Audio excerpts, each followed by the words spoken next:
மருத்துவமனையில இருக்க இந்த நடிகைக்கு இப்படி ஒரு சோகமா? தமிழ், மலையாளம், தெலுங்கு, கன்னடம்னு தென்னிந்திய சினிமாவுல ஒரு காலத்துல கதாநாயகியா அறிமுகமான உமா சங்கரி இப்ப மார்பக புற்றுநோய்க்கு சிகிச்சை பெற்று வராங்க. அவங்களோட உடல்நிலை குறித்து வெளியாகி இருக்க புதிய தகவல் ரசிகர்களுக்கு நம்பிக்கையை ஏற்படுத்தி இருக்கு. நடிகை உமா சங்கரி தன்னுடைய இன்ஸ்டா ஸ்டோரியில பகிர்ந்த பதிவுல, மருத்துவமனையில சிகிச்சையில இருக்க உமா சங்கரி நலம் பெறணும் அப்படிங்கிறதுக்காக கர்நாடகாவில சித்ரதுர்கா பகுதியில் ரசிகர்கள் மற்றும் ஒரு அறக்கட்டளை சார்பில் விரைவா முழுமையா குணமடைய வாழ்த்துக்கள் அப்படிங்கிற போஸ்டர் வெளியிடப்பட்டிருக்கு. அத உமா சங்கரி தன்னோட இன்ஸ்டா பக்கத்துல ஷேர் பண்ணிருக்காங்க. சில வாரங்களுக்கு முன்னாடி தன்னோட முதல் நிலை மார்பக புற்றுநோய் இருக்கிறத கண்டுபிடிச்சிருக்காங்க. சமூக வலைதளத்துல சொன்னாங்க. அப்புறம் அதுக்கான ஹீமோதெரபி மற்றும் நோய் எதிர்ப்பு சிகிச்சை பெற்று வருவதா சொன்னாங்க. கடினமான நாட்களையும் கடந்து வரேன், நான் குணமடைகிற பாதையில இருக்கேன், உருக்கமா இப்படி எல்லாம் சொன்னாங்க. நடிகை உமா சங்கரி கன்னட திரைப்பட இயக்குனர் டி ராஜேந்தர் பாபு மற்றும் பிரபல நடிகை சுமித்ரா அவங்களோட மகள் தான். அவங்களோட தங்கை நட்சத்திராவும் நடிகையா அறிமுகமானவங்க. அப்புறம் துஷ்யன் அப்படிங்கிறவரை திருமணம் பண்ணிக்கிட்டாங்க. அவங்களுக்கு ஒரு மகனும் இருக்காங்க.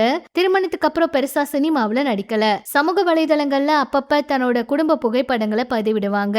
தமிழ் சினிமாவுல வானவில், கடல் பூக்கள், சொக்கத்தங்கம், தென்றல், கோவை பிரதர்ஸ், மணிகண்டன், ரசிகர் மன்றம் உள்ளிட்ட படங்கள்ல நடிச்சிருந்தாங்க.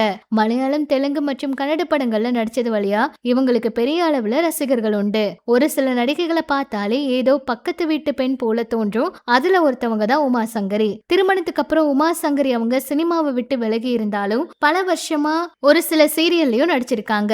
இந்த நிலையில இப்ப அவங்க புற்றுநோய் சிகிச்சை எடுத்து வருவதை தொடர்ந்து இதை தெரிஞ்சுக்கிட்டு ரசிகர்கள் உடல்நிலை எப்படி இருக்கணும் கேட்டுக்கிட்டு இருக்காங்க. தைரியமா போராடுங்க அப்படின்னு பல பேர் அவங்களுக்கு கமெண்ட்ஸ் கொடுத்துட்டும் இருக்காங்க. ஒரு வாரத்துக்கு முன்னாடி அவங்க ஹாஸ்பிட்டல்ல இருந்தபடி வெளியிட்ட பதிவு அனைவரையும் அதிர்ச்சி அடைய வச்சிருந்துச்சு. இப்ப என்ன ஆச்சுங்கிற பல கேள்வி இருக்கு.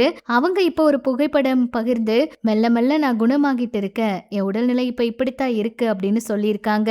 அந்த தெரப்பிக்கு அப்புறமா அவங்க இப்பதான் கொஞ்சம் கொஞ்சம் குணமாகிட்டு இருக்கிறதாகவும் சொல்லியிருந்தாங்க.